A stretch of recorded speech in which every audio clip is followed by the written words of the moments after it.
I'm Brad Templeton with robocars.com.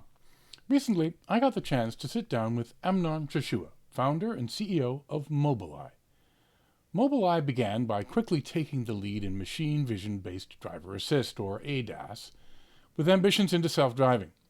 Along the way, it was bought by Intel. Shashua is one of the most thoughtful leaders in the space and by far the leader when it comes to moving to self-driving from an ADAS background. I met with Professor Shashua to discuss his vision. As I will always work to do in my coverage, I did not seek to rehash what has been said in the press releases. In this case, I recommend you look at either the 9-minute or full-hour videos that he made to talk about their new products and strategy. You will find links to those videos, as well as a link to my own written analysis of MobilEye's plans in the description. I will almost never recommend a 1-hour video, but this one is worth it if you want to go deep. The written article contains some tidbits from the interview, but this video gives you the chance to hear Professor Shashua's own words on 4 key questions: redundancy and sensor fusion, mapping, nailing down the algorithms and hardware, and especially robotaxi plans. The interview was edited down to some key parts.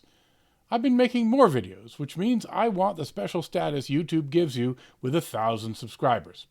It's now required by federal law that I pester you to gently press the subscribe button should you want to see more of this sort of in-depth coverage and analysis. Please don't smash it. You'll see insight into self-driving cars, Tesla, Waymo, electric cars, and transportation in cities of the future. Now on to my conversation with Amnon Shashua of MobilEye. So I'm going to be getting right into some questions, mostly where I see, things that I don't yet understand.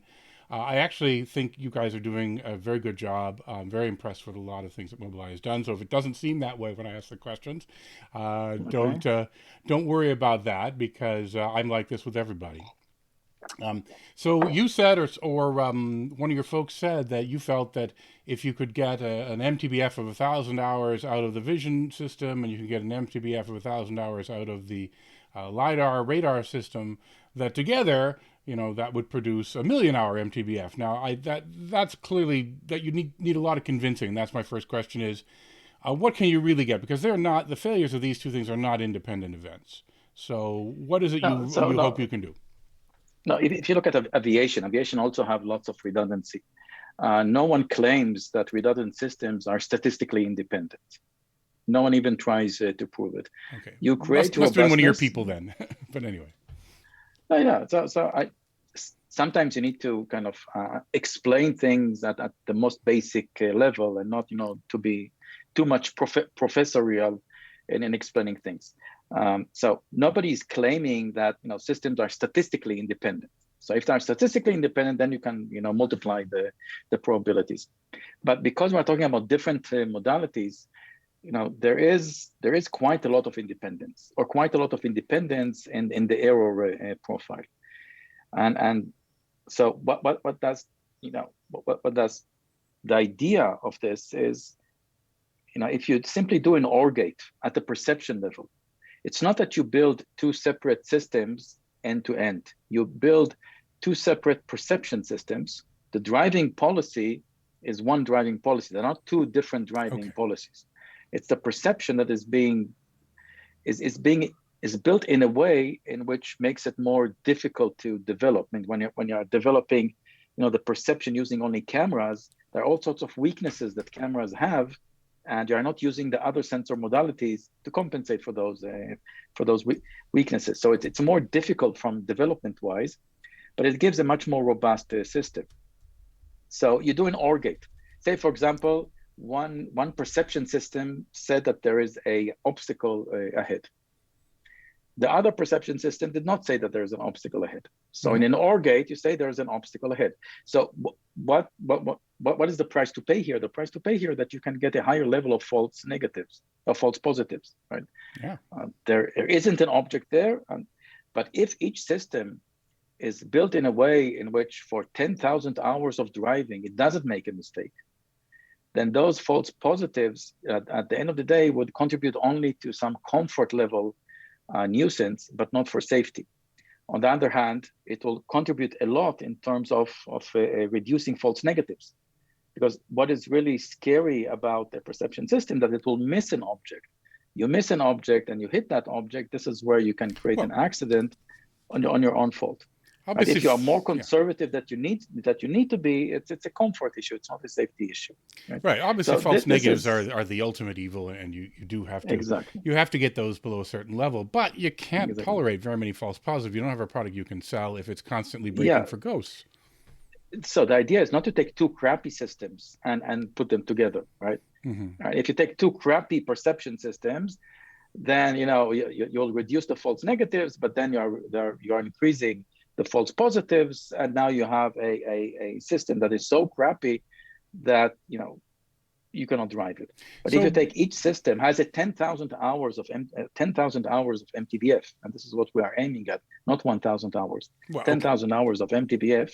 Each system, it means that each system is pretty good. It's not sufficiently good to remove the driver because we need more than 10,000 hours MTBF.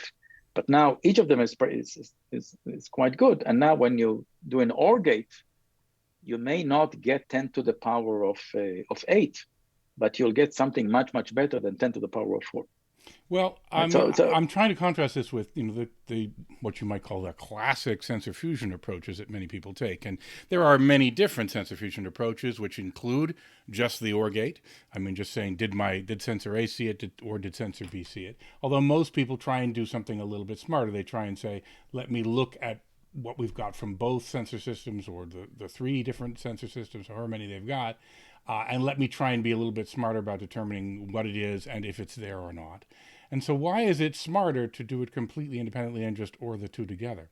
So ask yourself the following. If you take a fuse system, low-level fuse system, and you shut down the cameras. Well, no, but nobody does it really at the low level, though, right? Okay, so if you don't do it at the low level, if you are able to create a system in which you shut down, all the cameras, or you shut down all the ladders, and the system still operates at a high level performance, it means that you did something much more robust than a system in which you shut down one sensor and then the system collapses. So it's a matter of designing for robustness, right? Don't be hung up on this multiplication of probabilities. Okay, no,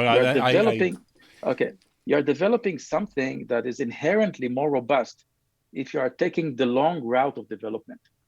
Being able to take just the camera system and being able to do an end-to-end autonomous driving just with the camera system is very, very difficult because cameras have weaknesses, right? Yeah. So you're taking the long route of development, and the dividends that you get there, you have a more robust system. Just to to reflect that, there's a former customer of yours, and I have one of his cars, and I just got the FSD product on my vehicle, and I've been driving around my home with it. And the MTBF is measured in minutes and sometimes seconds, which is, obviously not a good thing about them, but that's a purely camera-based system, of course.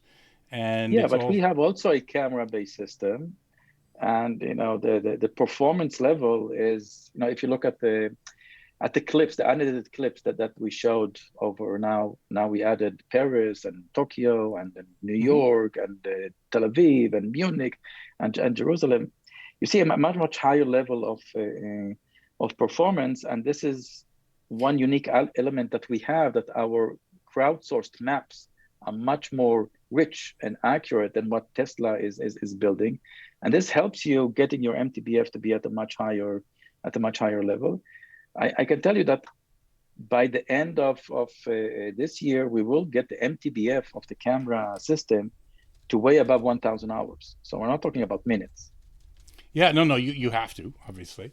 And of course, depending what you mean by F in MTBF, because there are different levels of failure, of course. There's full safety failures where you would have a contact. It's a failure that leads to an accident. Okay, so you're using that strong definition, which is I was just trying to see what it was about your approach versus some of the other sensor fusion approaches that people are doing.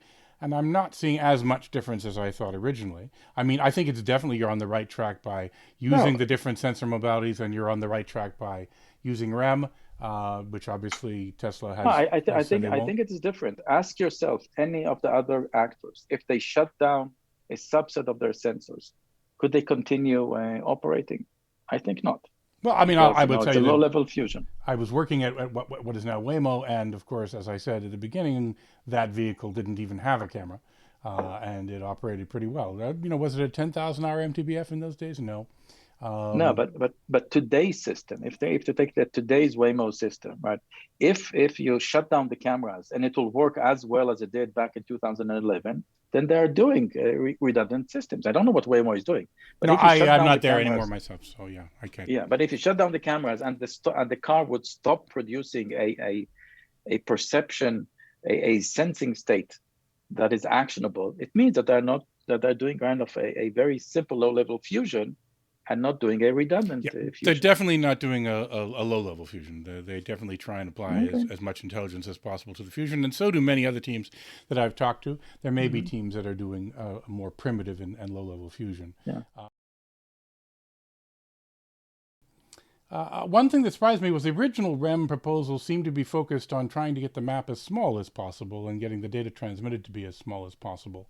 And It is the same thing. It's 10 kilobytes per kilometer. So there's harvesting and then there's the map building. The harvesting is 10 kilobytes per kilometer. That's still so even we, like we, you're getting track logs from every vehicle to help understand where vehicles drive on the road, where they pause, where they what decisions they make and when and what places they do, so that you can get a better understanding of paths to plan matched on what humans have done when they've driven these roads. And that's just 10 kilobytes. 10 kilobytes per kilometer. I This is mean, what it is. If it's more than 10 kilobytes, see, if the bandwidth is high, you'll not be able to convince car makers to send you this data because it will start costing, right? We are talking about the cost of of cents of if you drive 20,000 miles a year, it will be $1 cost. Okay, yeah. this is the true really Well, game-changing thing here. Now, sending images to the cloud or high bandwidth data to the cloud is it's okay, but who's going to send it? Right? I Who's mean, going I to don't pay know. money It's to send it's it? in history, it's never been the right bet that bandwidth will be expensive. It's always been the better bet that bandwidth will get cheaper and cheaper with time. Another thing you said in one of your other statements this week or last week was that in design of the IQ Ultra, which just seems to have a nice architecture, you've filled it up with lots of different cores. You've got RISC-V cores, you've got GPU cores, you've got everything in there that you'll need, and lots of tops. And it's not just tops, of course, but you do want to have a fair number of them in order to pull this off. But you said something that surprised me, which was you felt that now we're pretty confident we know what algorithms we're going to use to solve this problem, and that so we can because you have to tape this out years in advance of when it's going to be in Mhm. cars, and I'm not sure that's ever been true. That if you said, did we know a few years ago what exactly we would want today? So you seem to feel we were I sort of told you. mature in this way, and that's my question: is are we Yes. mature? Yeah, I think we are because if you look at the vehicle with the 11 cameras and two IQ5 chips, which is now being shipped in China. About 8,000 vehicles have been shipped. There's an over-the-air update that will gradually push the entire customer functions. But what that vehicle can do, you see that in all the clips that we have been posting over the past year and a half. So we can do an end-to-end, right? So driving policy is heavy compute. You can see our vehicle driving in congested traffic like in New York and in Paris, places like that. It's impressive. I've driven Heavy. in Tel Aviv Yeah. and Jerusalem, and I know they're not Oh, exactly. all that easy compared to here So, around my house. so we have all that running on two IQ5s, right? So we have an end-to-end experience, which is again, the MTBF is not high enough to remove the driver, but we have a full end-to-end going from perception to action in congested traffic, running on two IQ5s. So this gives us the confidence of now understanding what is really the compute architecture we need in order to complete all the redundancies that we have, because we have now also another vehicle running only LiDARs and a couple of radars. That one is using half an IQ5, just to give you kind of Yeah. So, but we have plans for more internal redundancies. For example, we showed that last CES, we showed a module called the VDAR. The idea is that No, I know what it is. Yeah, you have multiple cameras. You can create a cloud of points, a 3D a cloud of points. And we have additional internal redundancy. So we know each of those internal redundancies, how much compute in terms of IQ5 they need. So that put us in a position that now we can, make a decision of what is really the compute we need in order to finish the task. It's something that 3 years ago would be more speculative. And then we would either overestimate and create a much bigger a chip that we need, or underestimate. Today, we are confident that we're not going to overestimate or underestimate. And this is where the IQ Ultra comes into play. It's equivalent to about 10 IQ5s, and the cores, the CPU cores and the accelerator cores, the 64 accelerator cores and so forth, are all built with the exact algorithms in mind. So it's not kind of, here's a general purpose, big machine, go feed it with, with general purpose algorithms. It is based on the fact that we did an end-to-end, we successfully did an end-to-end driving experience with an MTBF that is good enough for a level 2, not for a level 4, but it has all the components. So it is different than saying, okay, let's build a 1,000 TOPS machine and open compute, and let's have actors put their software there. You may end up with a level 4 system, but from a cost perspective, you'll not be able to scale. It's all about cost performance at the end of the day, and this is where MobilEye always excelled. And this is why MobilEye's market share is so high, because it is putting the right silicon and the right software and embedding them together, that you create the efficiency with the right cost performance trade-off. And the same thing will happen also with level 4. This is where you'll have an opportunity. To build a business, you need scale. This is where you'll have an opportunity to surprise me again, because I certainly have always said and continue to believe that it is not just a question of increasing MTBF, that the MTBF difference between ADAS and self-driving, I don't use those evil level words, is not just quantitative. There is a qualitative difference between that, with that much scale of MTBF. And so it requires practices in computer vision that you have to classify as breakthroughs, rather than simply we just train our networks better and we have more compute for them. But there's something beyond it. But this is not what we claim. This is not what we claim. This is why we're doing the redundant systems, right? So we have now a system that recognizes everything, creates a sensing state which is good enough for driving policy to drive in congested traffic in Paris and New York City, right? So what do we do? What do we need in order to create a higher MTBF? It's not training bigger networks. It's creating all those redundancies, LIDAR, radar redundancy as a subsystem. Also internal redundancies. This is how you go and increase your MTBF. It's not making the network bigger. It is creating redundancies. I was oversimplifying when I say it would be just that. It obviously has to be, but there's stuff that I think we still don't know how to do. That's the main thing. And so I don't know if we know what algorithms. It doesn't mean that you haven't. I don't think there's stuff we don't know how to do. I think all the stuff we know how to do.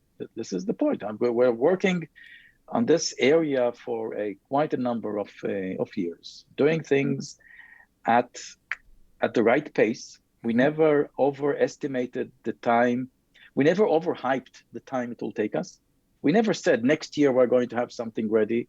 Back in 2016, we said 2021 we think is the time frame. So now it shifted, half a year or so. So no software has ever been late before. So I don't blame you. I don't blame you, because I think there's a lot of people out there that say, hey, but they told us 8 years out it was going to be 2020 and it wasn't. So clearly it's all failed. People have never worked in software before. But we had the plan, which is kind of a 5-year plan, and we have been executing on this plan. Take for example REM. Let's not just focus on AV. Take for example REM. We have been talking about it since 2016. We have been launching the harvesting vehicles by BMW and Volkswagen and Nissan, and then there are now many more car makers that are sending us data. And this year with Volkswagen, we showed that this is actually in production. The maps, not the harvesting. The maps are in production in premium ADAS. You buy a Volkswagen ID.4, an EV car. It has the map installed, and it's over the air all the time, so it's cloud-based, and you can do things that with a regular ADAS you cannot do. You can drive on a rural road, which has it has an on-way traffic, and it will keep the right path in a lane centering function. It has data about traffic lights in association with drivable path and with pedestrian walking zones. So now you can think of a function that will prevent people running a red light.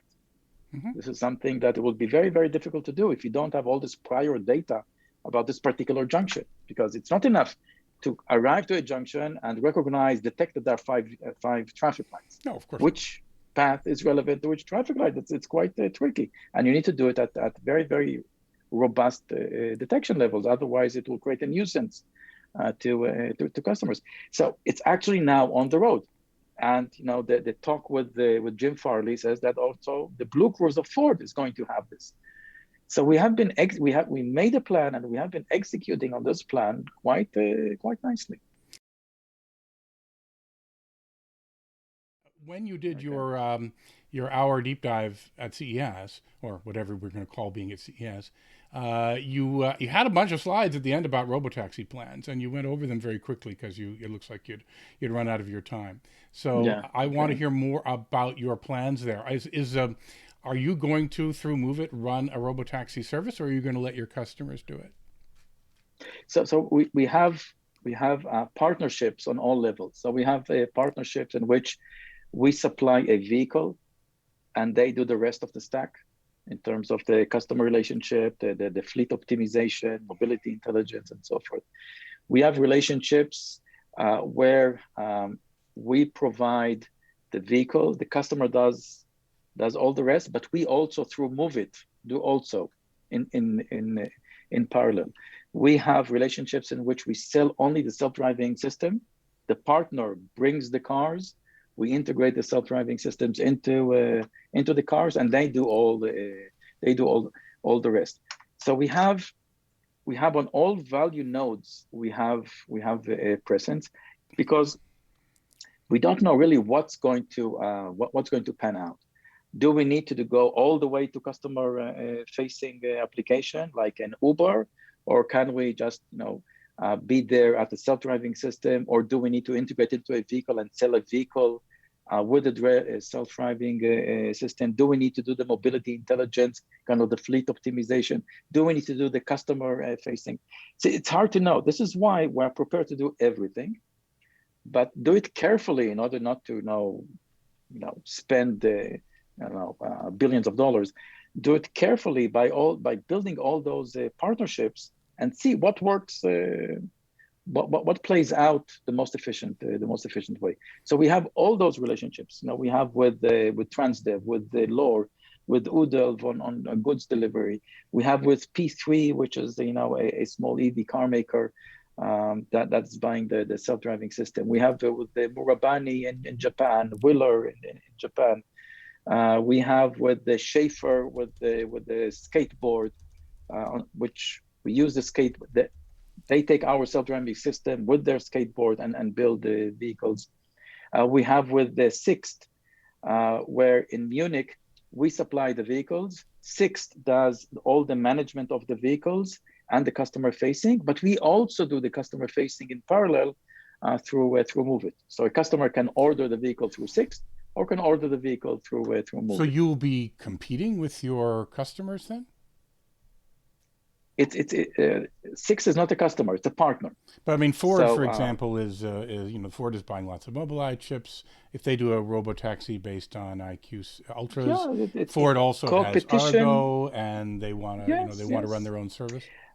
I think the state of the world has much more competition than it used to have, and companies learn how to live through a competition. For example, our customers like OEM, some of them are doing internal development, trying also to compete with us, like GM. So, and we're still supplying to GM. Competition is a new state. that has been evolving in the past 10 years, and companies learn how to live with it. It'll be an interesting landscape because many of the big car OEMs who fear the robotaxi world are afraid of being the Foxconn of the game, where they're just providing the car platforms and all the customer ownership is in the hands of Move It or Waymo or other such companies. So you'll definitely, I'm sure, run into some back and forth on that. But we're also working on a consumer AV, which is not the robotaxi. This is what we announced also with Zeekr 2024. So consumer AV, and I also mentioned that at the CES, it's not clear, which future is to believe in. The future of robotaxis taking over the world, or the futures of consumer cars. You buy a car and it's level 4. And we're doing both. That means we're building it in a way that it's good enough for consumer AV, and then of course it's good enough also for robotaxi. This is also something that is unique from MobilEye. The answer is, of course, it's not one that wins. There will be both. And but if you are Waymo, you are betting only on one future. That's true. Waymo's technology, it's not on a consumer level in terms of cost, in terms of geographic scalability. Yeah, but the same thing Cruise, the same thing Argo. When has anything with computers, not gotten cheaper with time? You take something that costs many, many tens of thousands of dollars and reducing it, 20-fold time. It's not something that you get through scale. You need to kind of. This is another area that MobilEye can surprise me on, because I think everyone's focused on safety right now, and so cost is not their issue. They just want to be able to get out there and learn, and they will reduce costs later, is the approach that almost everyone's taken. MobilEye has taken a different approach. You come from the ADAS world. You come from now you're a tier 1. You started out having to be, down the tiers, and so you had to make things that the car companies would argue with you over pennies on the price, and the other companies didn't go through that. Cost is a very, very critical element. People, sometimes forget that, if things are not at the right cost level, it becomes a science experiment and not a business. And if you build something that is too expensive, the likelihood of getting the cost down is sometimes it's not realistic. Therefore, you need to kind of purpose build it. You need to build it in a way that you can believe you can bring the cost down. And this is why we build the maps. This gives us the geographic scalability. This is why we're doing this redundant system, so that we can take only the computer vision system and create a business out of it. This is what we're doing with Zeekr, or what Tesla is doing. It's only a camera system for level 2. This is why we're building the imaging radars, because we believe that the imaging radars can, with the right development, become a standalone sensor. Today, a radar is not a standalone sensor. It can compete with a LiDAR. And then instead of having 360-degree LiDAR, you have only a front-facing LiDAR, and you can bring the cost down considerably. Imaging radar is great. For a 2025 timeframe, for a system cost level way below $5,000. What cost do you think you can achieve for your FMCW LiDAR that you're building with Intel's fabs? We are planning the MSRP of about $1,000. Okay. To sell it at around $1,000. That's, now they could be lying to me, but most of the LiDAR startups, and I think there's about 3,000 LiDAR startups maybe, they all think they're going to get about $250, but that may be just a dream number. It depends on the spec. God is in the details, right? I can also build you a 250 FMCW LiDAR with a much spec down with lower spec. The kind of spec that we're providing, since we're going to have only one LiDAR, and front facing is the most critical area because there are hazards on the road and so forth. The spec there is very, very, very high, and a $1,000 MSRP is way below anyone else's with the same spec. Yeah, no, I agree. I think you've aimed at the right target. I think imaging radar is also sort of it's not a secret. There are many. I've got a small investment in Arby in Israel and other companies that are trying to build imaging radars. Yeah. All right. Good to see you. Okay. Thank you, Brad. Bye-bye. I hope that was informative. Check out my Robocars playlist and stay subscribed for more video coverage of Tesla's so-called full self-driving beta, and a video showing why, Even though humans can handle the roads without a map, maps are still the only reasonable approach, just as Amnon said. Until next time.